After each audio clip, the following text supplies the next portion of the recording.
bring in now Ted Williams, former D.C. homicide detective and defense attorney and a Fox News contributor. Ted, good of you to join us on this breaking news. You know, we're watching the pictures here, just heartbreaking, and you can see the worried, just sick on their faces of the parents as that mom kisses her young son. We're talking about kids who are 3 to 4 years old in preschool all the way up to 13 preteens in 8th grade. I cannot imagine the trauma these kids are facing right now as they walk out of there wondering, what just went on here. And I'm thinking about what the police are doing right now, because we are seeing so many folks come out. And I'm thinking perhaps they're going classroom by classroom and making sure that there's no other shooter involved here.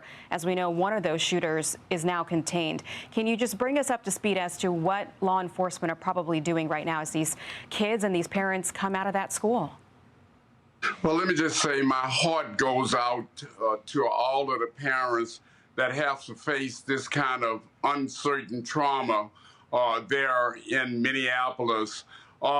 What normally happens under these sad circumstances, Aisha, is that a crime scene has already been set up by law enforcement.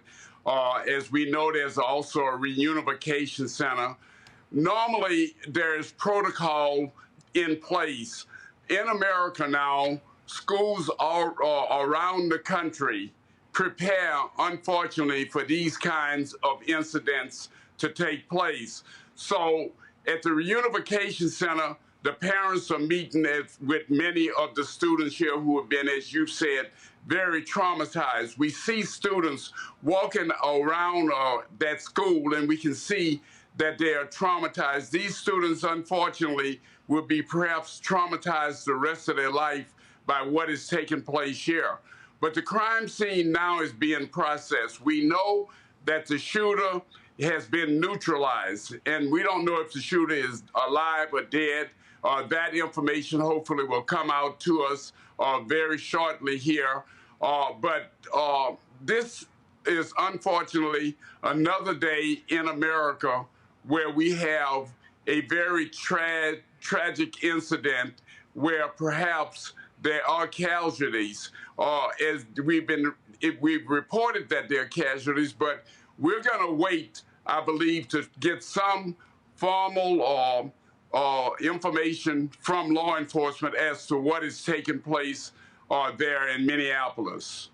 Yeah, and we're watching here some more families come out of that building, Annunciation School, a Catholic school in Minneapolis, just tiny, tiny kids. I mean, that's the hardest part about this, just looking at these faces, and some parents smiling now because these are the lucky souls. And like you said, we don't know yet what carnage is inside that building right now, because by the witnesses that are talking to reporters, it sounds like that place may have been riddled with bullets. I mean, there were some folks who thought that there was construction work happening because of how much gunfire there was.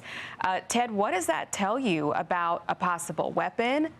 And what might have been going through the shooter's mind to just let it all out? Well, we know that on Wednesday morning at this Catholic school, there is a mass. And quite naturally, at a mass, there's quite a bit of individuals that have gathered.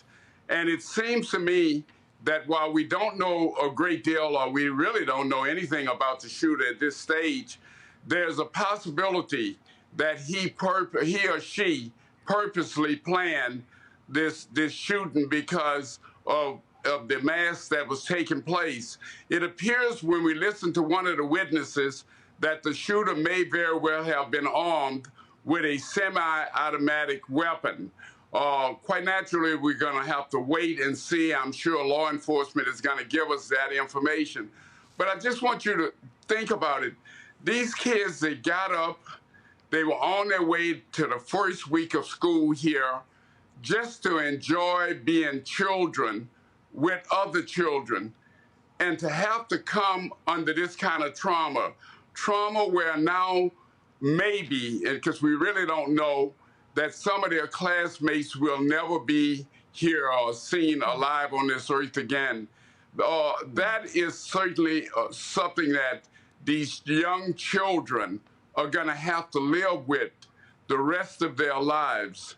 And this is the tragedy of this, not only for those who have died and the mothers and fathers and the relatives that have ran to that school to see what was going on. All right, Ted Williams, thank you for joining us.